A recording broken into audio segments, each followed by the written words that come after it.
إِنَّ الَّذِينَ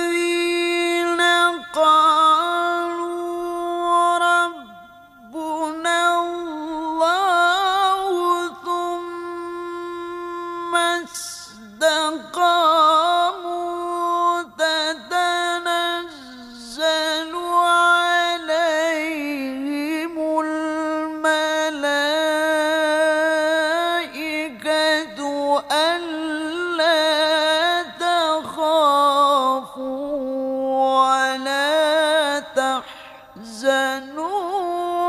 وَأَبْشِرُوا بِالْجَنَّةِ